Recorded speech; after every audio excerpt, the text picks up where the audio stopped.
I was watching somebody do a smash and pass on Pokemon the other day. This podcast is not suitable for children or those who are easily disturbed. Spoiler warning for whatever is in the title of this episode. And now for the obligatory socials. Please like, share and subscribe. You can find the podcast on Twitter at HorrorPod69. You can also follow us on Facebook, Instagram, Slasher and Goodreads. Become part of the Disturbed community by asking for the Facebook group and Discord links.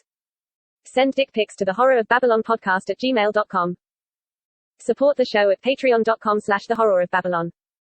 In closing, you can let your friends know that The Horror of Babylon is available on YouTube, Apple Podcasts, Spotify, Audible and all other major podcast apps.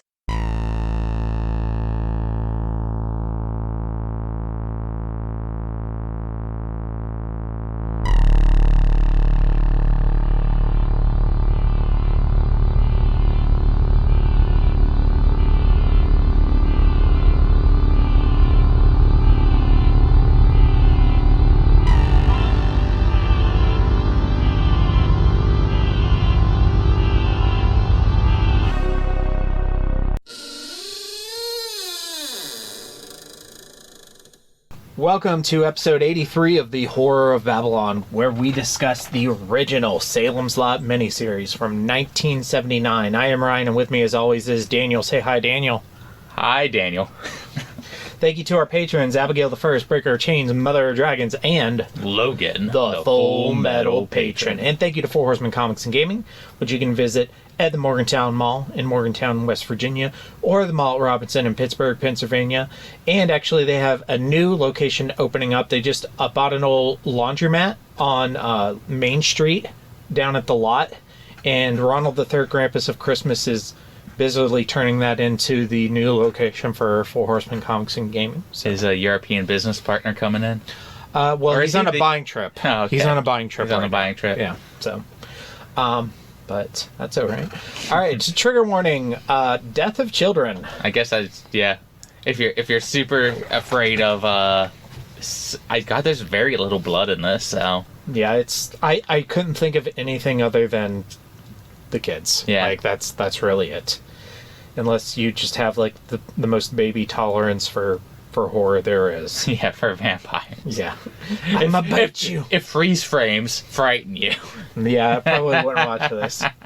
Okay, our history with Salem's Lot, 1979. We'll let you kick it off since you've seen this more than I have. Whenever I was a child and would go over to my dad's, he would rent me horror movies because he knew I liked them. I don't know, he rented me Salem's Lot. And I locked my windows for like 10 years. I watched it right after reading the book back in 2021. Never saw it as a kid, and wasn't a big fan. Liked it a little bit more on the second watch. God damn, you watch it, you don't read it. Liked it a little bit more on the second watch, but we'll get into it. Yeah, we'll get into it.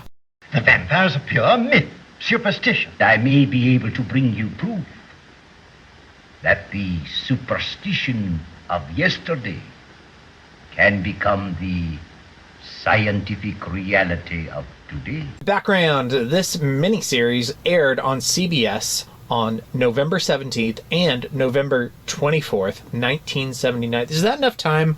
If you watch the first episode on November 17th, said, fuck it, I can't wait, and is that enough time to read the book, generally, before the 24th?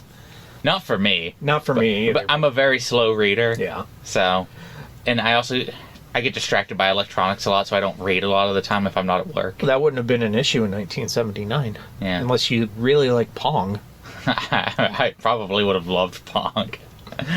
This miniseries is directed by Tobe Hooper, who you may know from other major iconic horror films, The Texas Chainsaw Massacre. Fantastic. And Poltergeist. Also fantastic. And one of the greatest Stephen King films of all time, and Robert Englund's best movie, Fight Me, The Mangler. I don't know if I can really back up that statement. No, it's fine. I agree with it. I'm going to say it anyway. That is the official Horror of Babylon stance. As this is, the teleplay was written by Paul Monash, who is actually a producer on the original Carrie film. Okay. this miniseries had a budget of $4 million, and it was originally intended to be a film. And they went through tons of drafts of scripts, but they couldn't find one that they thought was satisfactorily true to the book. So they decided to make it into a miniseries. That is also not true to the book. They probably were under constraints when it came to a film. Like producers or executives were like, it has to be an hour and a half long. Ugh, yeah, or something like that. That would have been even worse. Yeah, it would have been like something that hasn't been released yet and might be dead media that we keep talking about. I still can't believe that the runtime on that is under 2 hours. Yeah, no, that's what because theaters want to be able to show it as much as possible to get as much money, and studios want that too because they want as big of a box office as possible. I feel like these days, though, like long movies are more popular than they've ever been. Like every superhero movie is like minimum 2.5 hours. Yeah, but a lot of those we had to build up to that, didn't we? We did. I mean, that's not a recent thing. That's like a post Lord of the Rings. Yeah. It still surprises me how short the new Salem's Lot, which may or may not exist, is. And that's that. Another story in the classic, infallible 3-act structure. Good enough for Aristotle, good enough for The Simpsons. Mr. Sislak, I have a feeling there's going to be one more act to this story. Well, I'm not hanging around for that. 4 acts. Okay, so jumping into structure and themes, I want to talk a little bit about structure a little bit, because, like we said, it's not very true to the novel. A lot of the same beats are there, but it's really kind of, I want to say, almost like deconstructed, because they turn the midpoint of the novel, Susan and Mark going to the Marston house, into like the beginning of the climax. Yeah. Like that happens like almost exactly halfway through the book, and it happens in this 30 minutes before it's over. I mean, yeah, that's true. I don't have a lot to say on. And they kind of, everything post like Susan dying in the book, they kind of take that second half and just like crunch it down and force like the most important bits of it into the last 30 minutes of the miniseries. The only thing I can think of is, especially back then, but this is still sort of true when it comes to adaptations, is climaxes are supposed to be fast-paced and emotionally fulfilling. I'm quotation marking. I keep forgetting we're not on camera. And I don't know why we never have been. Yeah, but I have to say it now so people don't take like my words out of context. They still do. Don't worry about it. Yeah, you just bleep it out. And so they're like, you got to have the big emotional beat of the romance character and how tragic it is, and you can't have that her die and then have people have to wait for that to be concluded for another hour and a half. Really? Because the 2004 miniseries found a way to do that. Okay, but 1979, 2004. And writing has evolved in those 30 years. And even then, and expectations for what people want on screen. That's very true. All right. And even then, I would say that's still sort of rare for people to wait for that kind of payoff. Yeah, true. Also, just as a quick note, the 2004 miniseries was shown on consecutive nights. It was one and then the other. Yeah. They didn't make people wait a week. That is also the internet age, though. Maybe if this was like 3 episodes long, they would have stretched that out. Mm-hmm. Talking about themes, like the most significant discussion about this miniseries to me is that they decide to focus heavily on the vampires, capital E, evil, and not focus like hardly at all on any of the subplots from the book / the horrible things that the townspeople do to each other, the quote-unquote little e evil, as Father Callahan explains it in the novel. What are your thoughts on that? I still think that was just it's 1979 and this is being put on TV sort of thing. We can't film somebody beating their baby. We can show an affair, especially because the woman's punished. And the guy who beats her like gets away. They leave. Yeah. It shows them leaving town, which I'm pretty sure in the book Oh, they're super dead. Yeah, they die in the book. Because after he becomes a vampire, after he leaves the house, he comes back. The phone guy. Yeah. Yeah, that's right. And he shoots him with the gun and it doesn't do shit. But in this, they're just like, let's make the abuser, like, let's let him get away. Because he's a good guy and he deserves it. I'm not sure that they really thought that, but no. That's what happened. But that's the limit of, like, the little evil that I think that they thought they could get away with showing. That's really the only subplot from the novel that's carried over is the affair. Yeah. And because a lot of them, and even that one is a little dark, but that was more people understand and experience that dark as opposed to somebody beating their baby to death. Yeah. The darkest part of it to me is how it's handled by the husband with the shotgun in the mouth, and more so than that it was an actual affair. That's my favorite part. Now put it in your mouth. Poor Fred Willard. I miss you, Fred Willard. I hope you're happy wherever you are. I think that's the reason why they decided not to focus on it, because they were going, well, what are we allowed to show on TV? Well, to me, like, and obviously this would never ever happen. Yeah. But to me, I would have been like, well, then just don't even make it, because what's the effing point? Because that, to me, that's like the whole attraction of the book is the building of the small town.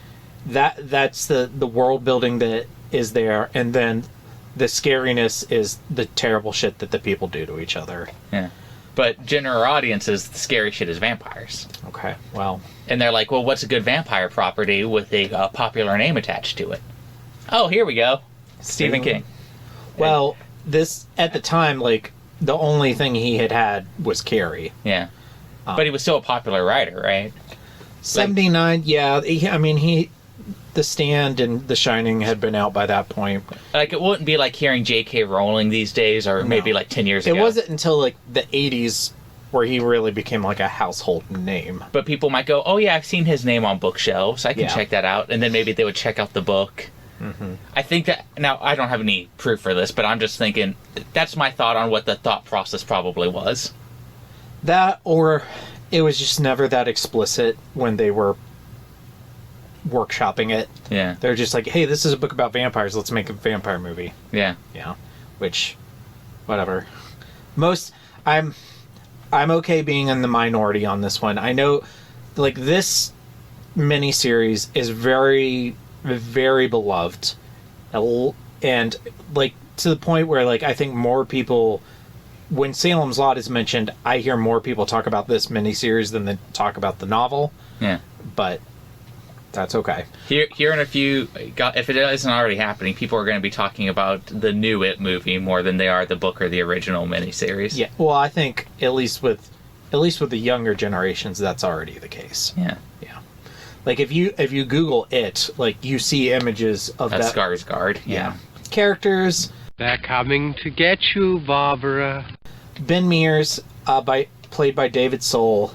He looks how I pictured Ben Mears. He's complete opposite of how I pictured Ben Mears. I pictured Ben Mears to look more like Stephen King, to be like a skinny kind of nerdy looking guy with glasses. Yeah. David Soul's the complete opposite, like long hair, like well dressed, not buff, but like well built. That's kind of how I pictured him, because I was always like, why, other than being like a kind of a hack writer, what does Susie see in him? So I was like, oh, probably long wavy hair for the time.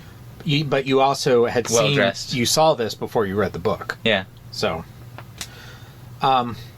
he is my least favorite part of this cast, not just because it's not how I picture Ben in my head, but he sounds way too much like William Shatner. What? He sounds like exactly like Bill Shatner. Like every time I was like watching it, but I looked away and he would speak, I thought Captain Kirk was on screen. I think there are vampires in this town. He doesn't speak. Yeah, but he sounds like him. But his voice sounds like him. Okay, but just do a William Shatner impression for me.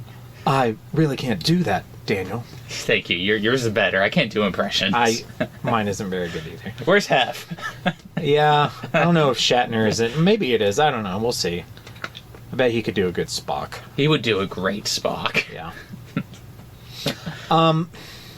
in terms of like the character writing wise, I guess it's He's mostly... a writer, and he shows up to town to write a book and can't get the house he wants. The thing that sticks out to me about his character is that he's like super, like even more so than in the book, like super on Mr. Burke's side that yes, there are vampires. He's like, yes, why does no one believe me? There are vampires. They're super vampires. Like he's like more enthusiastic about it, and he believes it way faster than he does in the novel, which is funny because then in the 2004 one, it's the complete opposite, where he's like almost the last person to believe that there are vampires. I just finished watching that last night. I watched it today. Yeah.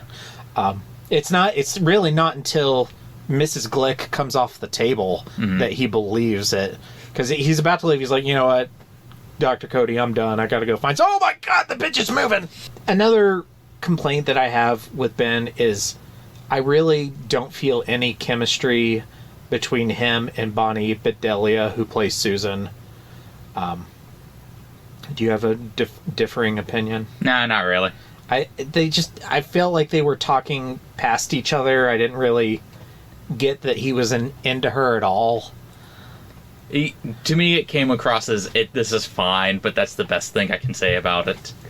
Susan herself, I thought, was okay. Yeah, she was fine.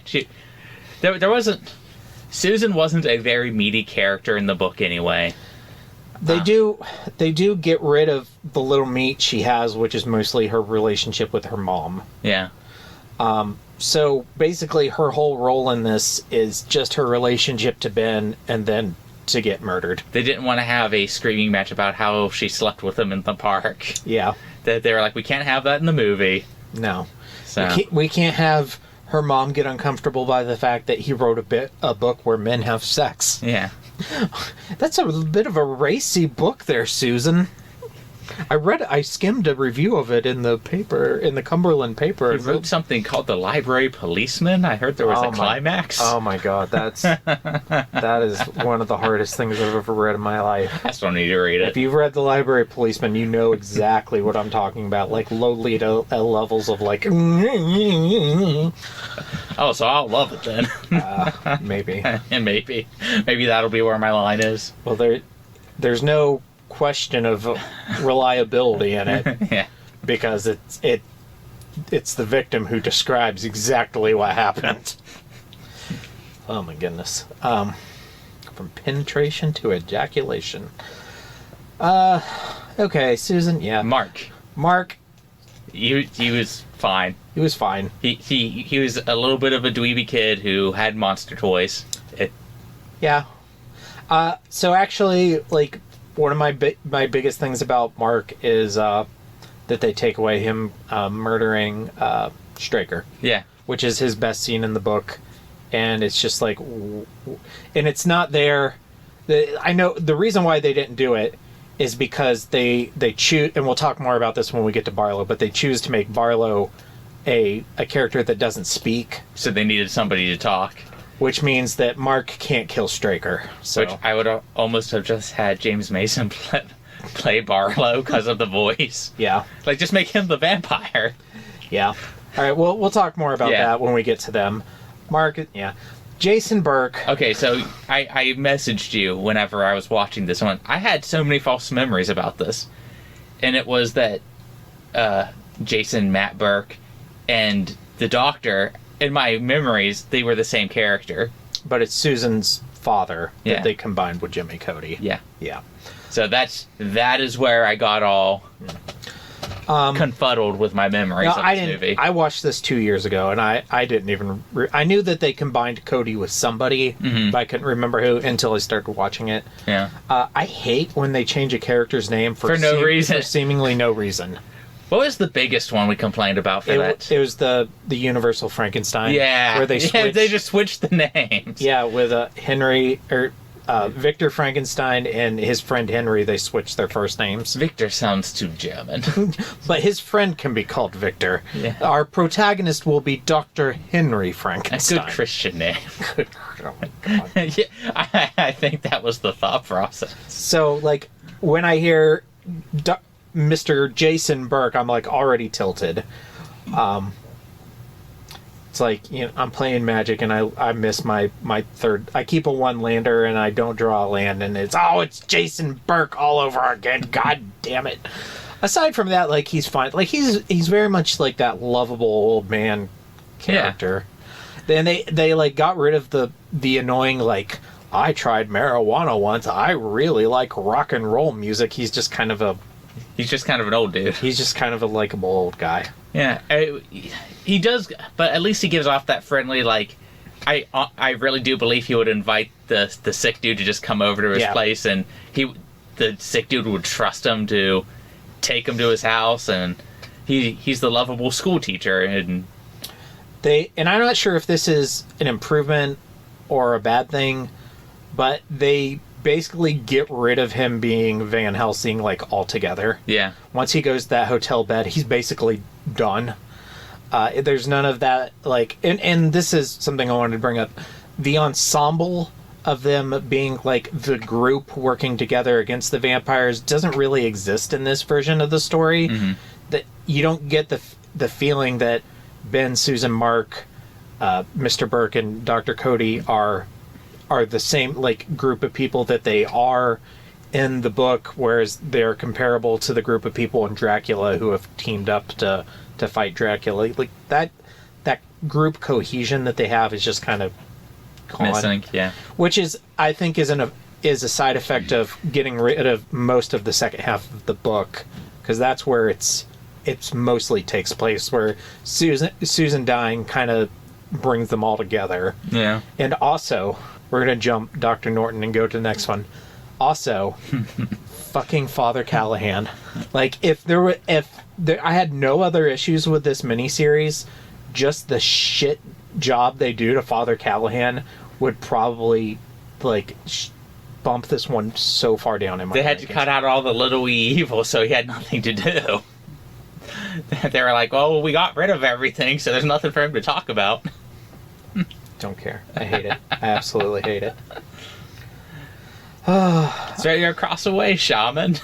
I mean, and it even, like, you get, like, that scene, but you don't know why that's important at all, because you have... Because you don't got any context for it. Yeah, and then it doesn't give you the second half of that scene. Yeah. Where he actually goes against Barlow and, you know, gets turned and whatnot.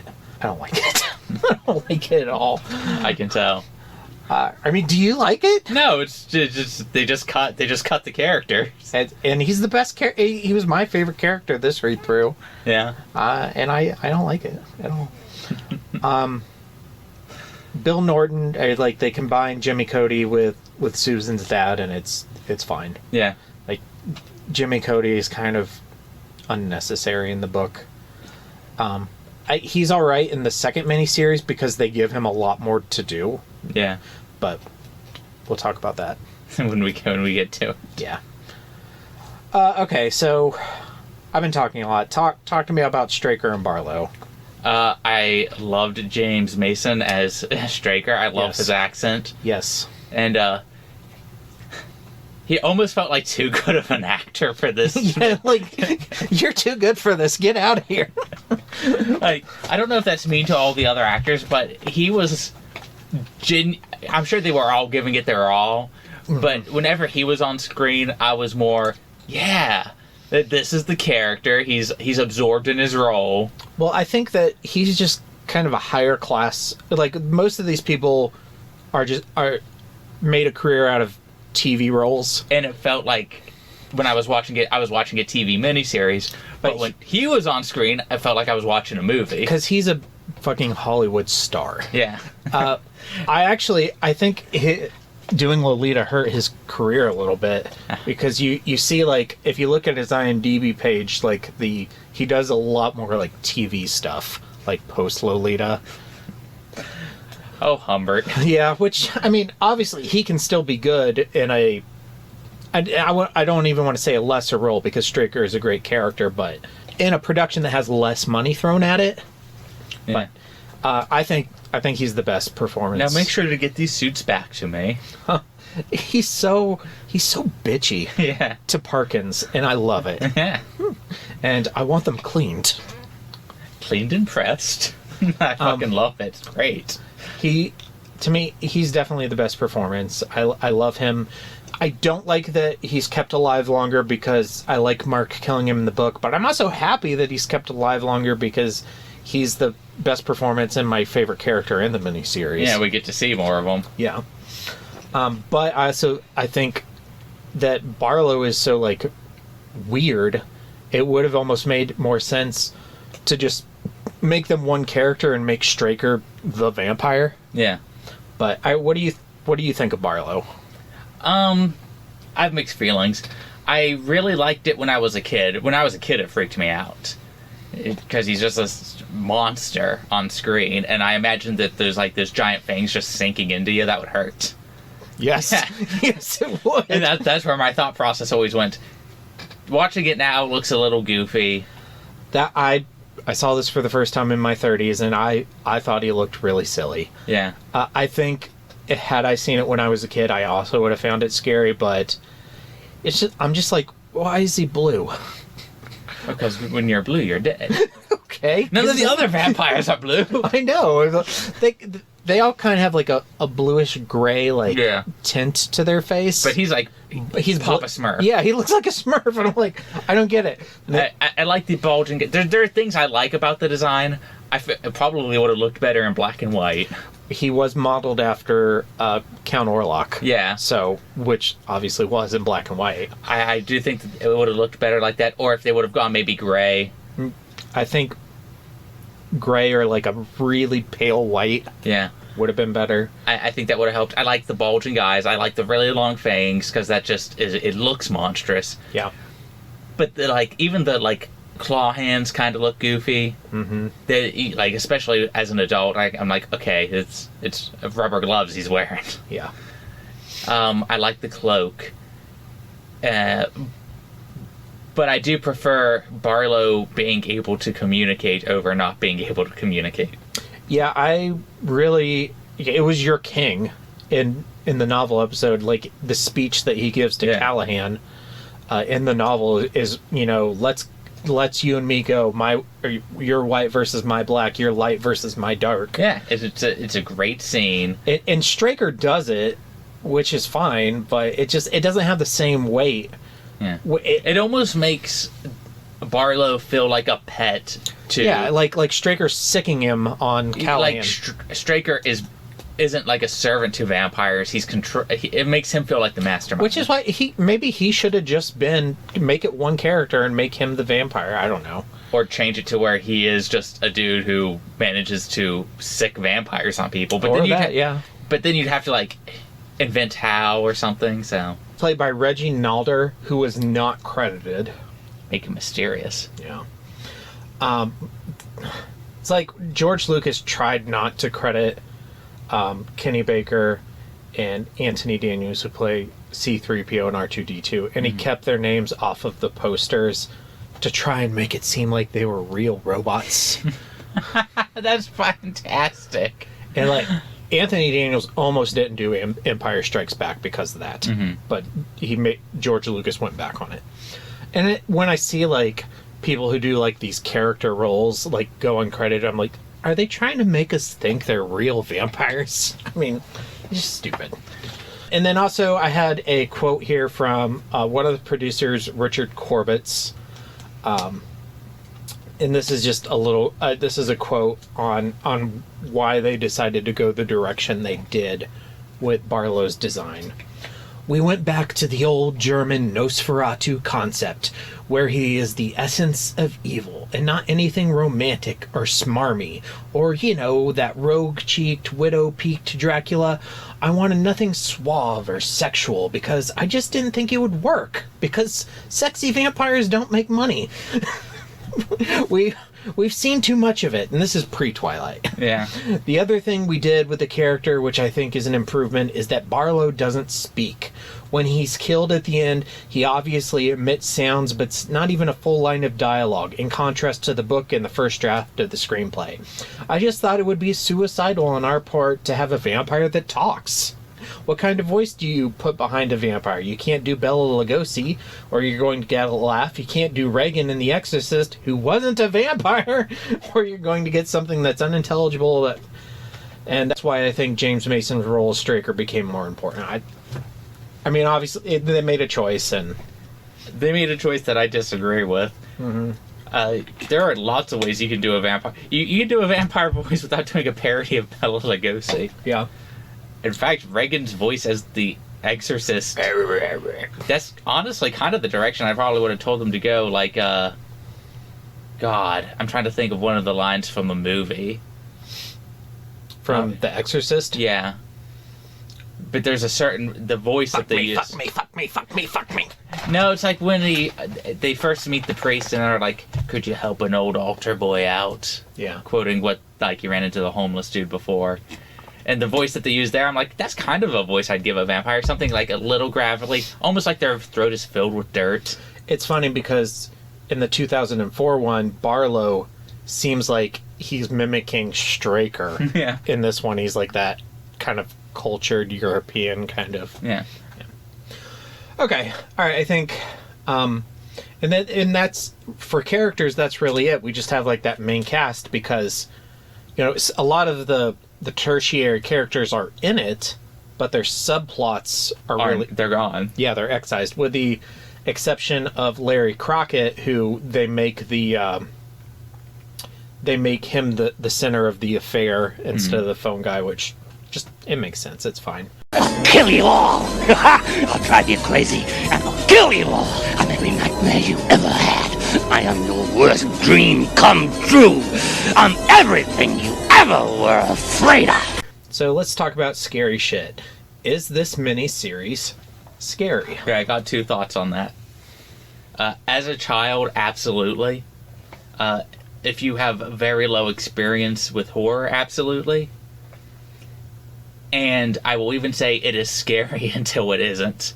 I think when the kids are like floating in the air, scratching against the window, and there's that like booming music that kind of goes with your own pulse, it kind of gets under your skin until it freeze frames. Something about freeze framing to me always ruins those scenes. And I don't know like how you would transition the scene. I'm not a filmmaker. But maybe it's because they hold on it too long. And that was a very, like, 70s TV thing to do, yeah. I think. And that, because watching it this time, like, when the dude, like, digs up the grave and the kid comes up, I'm like, oh, God, I knew he was going to do it. And then he goes to his neck. I hate when people do shit to my neck. It freaks me out. But then it freeze frames, and they hold on it, and I'm like, this is where the commercial was. Yeah, so... No, it's not scary. I do think it would have been scary to me as a kid, and I do think there are things in it that could have possibly been scary otherwise, but... And that, like, Mike Ryerson's scene where he's digging or he's covering up the grave is scary to me, or at least very creepy, until the kid, like, comes out of the casket. Yeah. And the kids... I think that the kids in the windows is obviously, like, the most iconic thing about this. And I think it's very cool, and aesthetically I like it a lot. It's not really scary to me. I think if I were a kid, it would have scared the shit out of me. Yeah. It sticks with you for years, let me tell you that. When you're like 7, 8, 9, I was somewhere in that region. Probably my favorite scene is when Ralphie comes to Danny Glick's window. Yeah. Because there's no dialogue at all. It's just yeah. It's pure atmosphere. Mm-hmm. And you got like the mist rolling in, and outside it doesn't even look like the real world. It's just pure dark. And of course it's because it's on the set. But at the same time, it makes it look ethereal and dreamlike. I think that this is atmosphere and tone is where the strengths of this miniseries resides. Yeah. And when we get to the newer miniseries, you'll hear me say this is where I think this one is better than the new one. I think there are ways in which this is the better miniseries, and there are ways in which the 2004 one is better. Mm-hmm. We'll get to that when we get to it. But Another like tonal scene that I love is when Mr. Burke goes in his guest bedroom and Mike Ryerson is there in the rocking chair. Oh yeah, that's great. Yeah, I especially absolutely love of that scene. And I do think some scenes can drag on too long in horror, but sometimes building that, and he's just rocking back and forth, and it just lasts, and you're waiting for something to. If I saw that, I would also have a heart attack. Look at me, teacher. Look at me. I can't do it, but yeah, that's a better vampire voice. I'm not maybe not better than Dracula, but that's something they could have done. Yeah, I mean, like Bela Lugosi is one of the most iconic vampire performances, but he's not exactly like the standard. It's not like you don't have to do that voice. Yeah, I mean, and I'm sorry, I'm kind of stuck on this quote now. I know. It explains to me a lot about why this miniseries is the way it is, and I don't think. Like, if I had not read this book, I think I would like this a lot. Because most of my complaints come from comparing it to the book and it being not a very good adaptation of the book. But if I hadn't read the book, I think there's still things that I would disagree with, like decision-wise, like mostly like Barlow. Barlow would still come across to me as weird. But I would definitely like it overall much more. Especially as an adult, because it just looks... Because we watched Nosferatu for this podcast. Mm-hmm. And Nosferatu doesn't look cheap. No. Count Orlok does not look cheap. Barlow kind of looks like a Halloween movie monster. And like you said, black and white helps. Also, like light, like he's obviously in a lot more light. Yeah. That also hurts it. They should have definitely like made it darker, giving you not quite as good a look at him, because you really get another thing. And here's a good time to bring this up now. This miniseries doesn't have the best stunts. Like when Barlow goes through the window and then he like cracks Mark's parents' heads together. Wow. Yeah, exactly. It's like it's so slow. It looks like they did it. They filmed it in super slow and then they just sped it up a little bit, but they didn't speed it up enough. There's no real impact to it. Yeah, it's not like the Winter Soldier when every time Captain America hits somebody, you feel it in your stomach when he hits somebody in that movie. And they probably didn't have the kind of like stunt coordinator for this that they get from Marvel movies, but still. Yeah. But it just, they could have done better than they did. Yeah. Especially from the dude who made Texas Chainsaw Massacre. Yeah, like, ugh. That movie, you feel everything that happens to all those characters. I've only seen it once. We should rewatch it for this. I watched it once as a kid. And like Pet Sematary, it freaked me out so bad I never watched it again. And Pet Sematary I obviously watched recently when I read the book, but I still haven't gone back to Texas Chainsaw Massacre-a-thon. I'm sure it maybe after Alien. Yeah.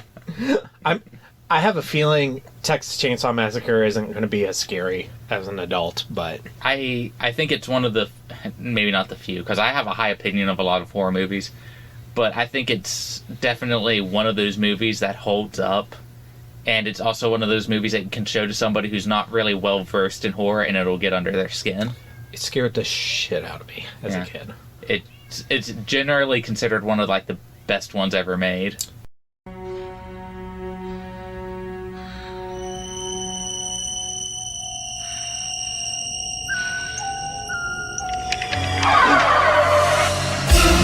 Kiss me, fat boy. Kiss me, fat boy. Where would you add some whoopee in this miniseries? And if your answer doesn't involve Vampire Susan, you are so wrong. Oh, okay. Mine would involve Humbert. Fine. Oh, by the way, and a little bit more rope. I know why he tied Mark up. Humbert, you pervert, you. Yeah. And I know why he didn't tie up Susan, because she was too old. Too old. She's way too old. I was watching somebody do a smash and pass on Pokemon the other day. And he did Squirtle and he went smash. And he went to War Turtle and went too old. And I laughed so hard. It was one of the funniest things I'd seen. So preview for our Salem's Lot 2004 episode. I actually did I called it Hot or Not, Salem's Lot Edition. I like that. And I have people throughout all the different Salem's Lot things. I hope you're ready for when we do Five Nights at Freddy's, because we're going to do smash and pass on the animatronics. Oh, that's really easy. Pass, pass, pass, pass, pass. You say that. All right, we'll see. Oh, unless that girl who does the Chica cosplay on YouTube, if she's on it, then yeah, maybe. Yeah, I hope so. The power of Christ compels you! The power of Christ compels you! The power of Christ compels you. Okay, so I complained a lot. For you, how much does this miniseries lose by nuking Father Callahan's role? Compared to the book, it loses a lot of its soul. If you're able to remove yourself from the book, which is hard to do when you've read the book and you're a big fan of the book, it loses a lot, but it doesn't lose as much if you're able to remove yourself. Because you still got a lot of Christian symbolism, you still got, they're going up against this really big evil. You just don't got, like, the everyday evils to compare it to, and the existential question of, does one cause the other, and... Every time they, pull out their bottle of holy water, I think, are orcs nearby? If you put holy water in a squirt gun, could you use it against a vampire? I feel like I've seen that in something. It was in one of the Tales of the Crypt movies. Okay. Yeah, I stole that idea. I thought it was really clever when I first saw it. Because I was like, yeah, why wouldn't you just do that?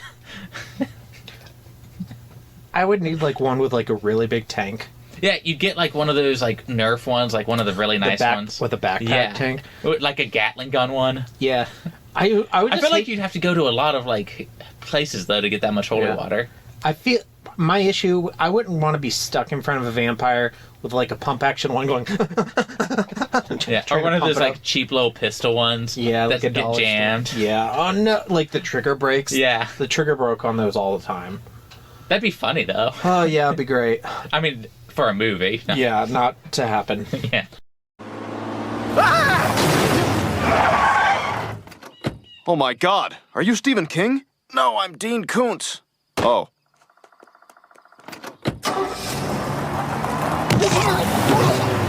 Kings and Koontz. My King is super easy. It's the score. I think, honestly, it's one of the best, TV, maybe the best TV horror score.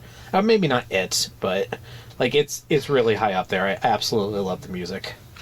My King, and I know I talked bad about a lot of the performances. I guess I didn't talk bad. I called it just what you expect for a miniseries. I did. I talked bad. As much as I talked bad about that entire affair scene, I feel is actually kind of super tense, where he slowly makes him put the gun in his mouth and then the click.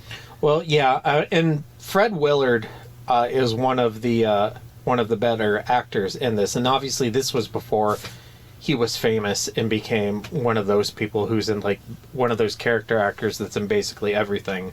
But he would go on to be in countless movies. Yeah, and I honestly think that scene really holds up. Mm-hmm. It is very intense. It's one of the few things in this miniseries that actually got me on the edge of my seat. And I love your shorts. Where'd you get those? Oh, he broke in here, did he? He broke in and tried to rape me. But yeah, that's my King, because that's the scene that stuck with me the most. Is a great scene. So, I kind of wish we would have had more stuff like that with the little town shit. If they could have gotten some actors to really pull that stuff off. Is your Koontz?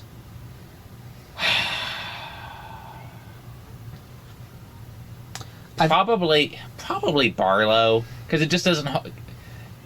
It's not fair me trying to compare it to how I saw it as a kid to how I see it as an adult. But yeah. I mean, that's where I'm at now. Is watching this as an adult. It is what it is. And I'm a lot more jaded when it comes to horror movies, and I like to examine them and deconstruct them and think about what works and what doesn't. Partially because we do it for this podcast. Yeah. So it's probably Barlow. Mine has to be the lack of world building and little e evil. Yeah. / Father Callahan, because I think that ties to his story so much. Just a couple quick things that I didn't get to mention.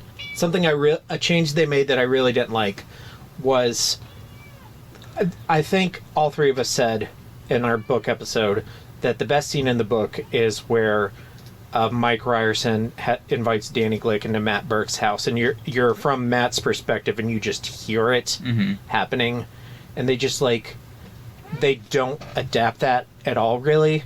It just shows Mr. Burke in bed, turning and thrashing from a nightmare, and then he tells Ben that he heard them talking, but you don't get to hear the scratching at the window opening, and Mike inviting Danny in.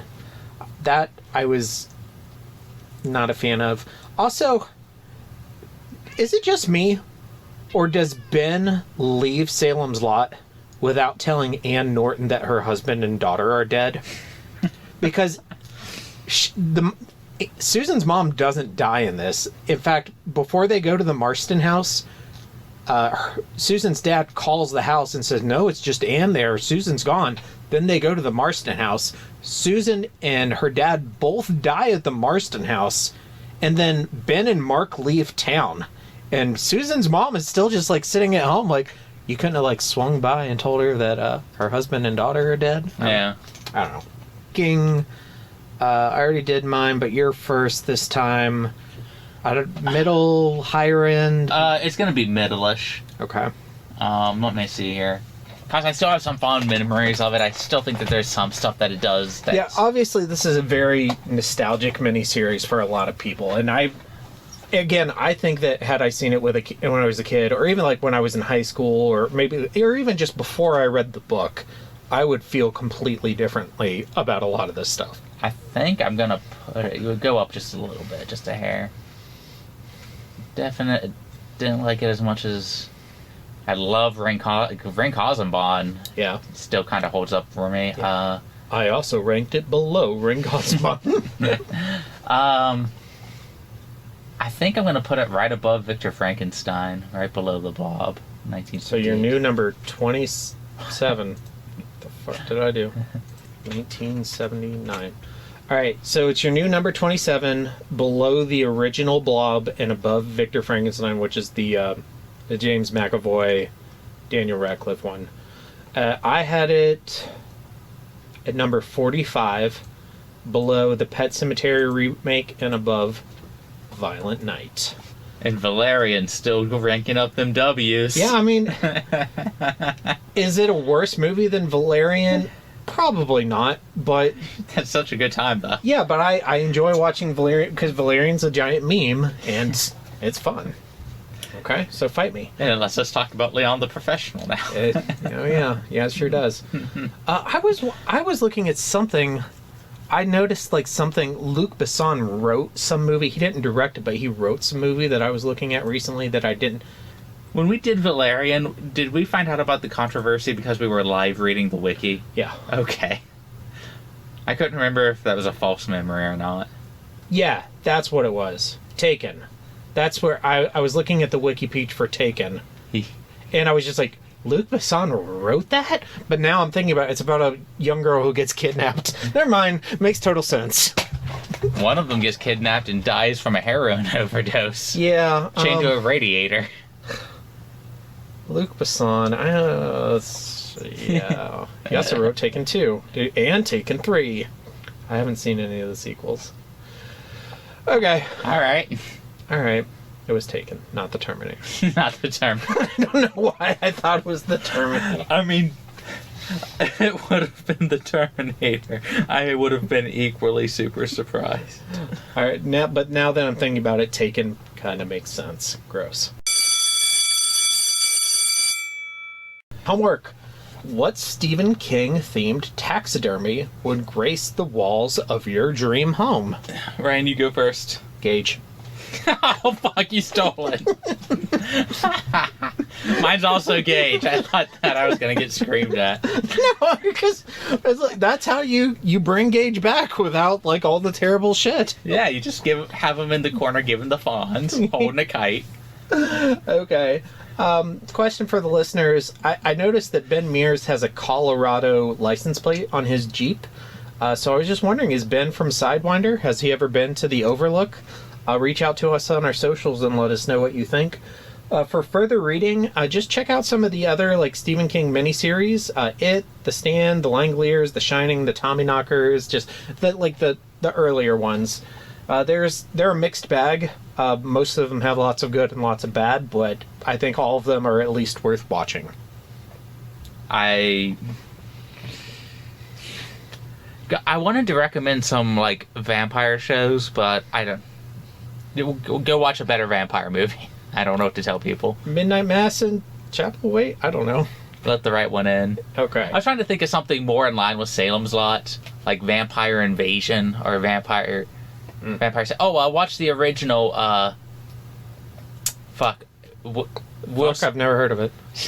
Oh, like the Vincent Price Omega Man? Yeah. Okay. Yeah. Watch the Vincent Price Omega Man. What about the Charlton Heston one? I haven't seen that one, so I can't say. I've only seen the Will Smith one, so I Am Legend. I've been waiting because I figure we'll cover that eventually. Yeah. So I'm just not going to watch the Vincent Price one and the Charlton Heston one until we do that. That makes sense. Yeah. But yeah, I think that's probably along the lines. If you enjoyed Salem's Lot, you'll probably enjoy that. Cool. Upcoming on the Horror of Babylon, our next 2 Sunday episodes. On Sunday, July 30th, we will return to Salem's Lot in A Return to Salem's Lot, the theatrical film from 1987.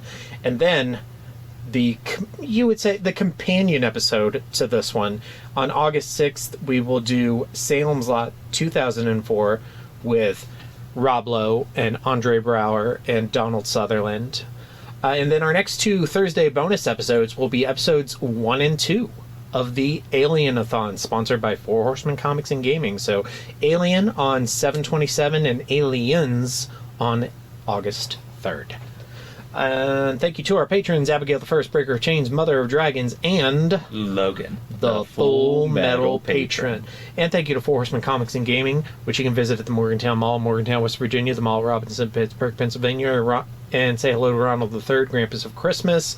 And also, Daniel, why did Ben have to hit the stake in Barlow like 30 times, and then for Susan, he didn't even need a hammer. He just shoved the stake right into her like she was made of butter. Because she was soft for him. Okay. He was able to slide it right in because she found him hot. All right. Barlow was a little bit more of like a prison thing. I also found Vampire Susan very hot. Yeah. So I get that. Thank you for rewatching Salem's Lot and recording with me. It was a great time. Stay tuned for our socials and stay scary. Stay scary, everybody. And now for the obligatory socials. Please like, share, and subscribe. You can find the podcast on Twitter at HorrorPod69. You can also follow us on Facebook, Instagram, Slasher, and Goodreads. Become part of the Disturbed community by asking for the Facebook group and Discord links. Send dick pics to the Horror of Babylon podcast at gmail.com. Support the show at patreon.com/The Horror of Babylon. In closing, you can let your friends know that The Horror of Babylon is available on YouTube, Apple Podcasts, Spotify, Audible, and all other major podcast apps. Stay scary.